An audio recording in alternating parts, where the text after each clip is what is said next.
Pumpkin seeds, ಕುಂಬಳಕಾಯಿ ಬೀಜ ಅಂತ ಏನು ಹೇಳ್ತೇವೆ, ತುಂಬ ಜನ ಯೂಸ್ ಮಾಡ್ತಾರೆ. ಇದೊಂಥರ ಸ್ಟೆಮಿನಾ ಎನರ್ಜಿ ಕೊಡುತ್ತೆ, ಜೊತೆಗೆ ಸೆಕ್ಷುವಲ್ ಮತ್ತು ರೀಪ್ರೊಡಕ್ಷನ್ಗೆ ಹೆಲ್ಪ್ ಮಾಡುತ್ತೆ.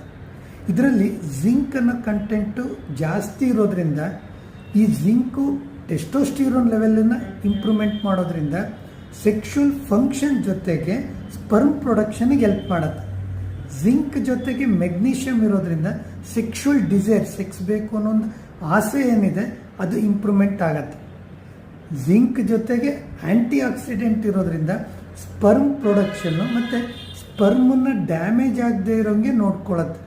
ಜೊತೆಗೆ ಆರ್ಜಿನಿನ್ ಒಂದು ಅಮೈನೋ ಆ್ಯಸಿಡ್, ಇದು ನೈಟ್ರಿಕ್ ಆಕ್ಸೈಡನ್ನು ಪ್ರೊಡಕ್ಷನ್ ಮಾಡೋದ್ರಿಂದ ಯಾರಿಗೆ ಎರೆಕ್ಷನ್ ಪ್ರಾಬ್ಲಮ್ ಇರುತ್ತೆ ಅವರು ರೆಗ್ಯುಲರ್ ಯೂಸ್ ಮಾಡೋದ್ರಿಂದ ಎರೆಕ್ಷನ್ನು ಇಂಪ್ರೂವ್ಮೆಂಟ್ ಆಗುತ್ತೆ. ಬಟ್ ಇದನ್ನು ತುಂಬಾ ಜಾಸ್ತಿ ಕನ್ಸ್ಯೂಮ್ ಮಾಡೋದ್ರಿಂದ ಮಿನರಲ್ ಇರೋದ್ರಿಂದ ಸ್ವಲ್ಪ ತೊಂದರೆ ಆಗುತ್ತೆ. ಬಟ್ ಡೈಲಿ ಯೂಸೇಜ್ ಹೇಗಿರಬೇಕು ಅಂದರೆ 1 to 2 ಟೀಸ್ಪೂನ್ ಇರಬೇಕು ಪರ್ ಡೇ. ರೆಗ್ಯುಲರ್ ಯೂಸ್ ಮಾಡೋದ್ರ ಜೊತೆಗೆ ಎಕ್ಸಸೈಸು, ನಿದ್ದೆ ಚೆನ್ನಾಗಿತ್ತು ಅಂದರೆ ಸೆಕ್ಸಿಗೆ ಮತ್ತು ರೀಪ್ರೊಡಕ್ಷನ್ ಹೆಲ್ತಿಗೆ ತುಂಬ ಹೆಲ್ಪ್ ಆಗುತ್ತೆ.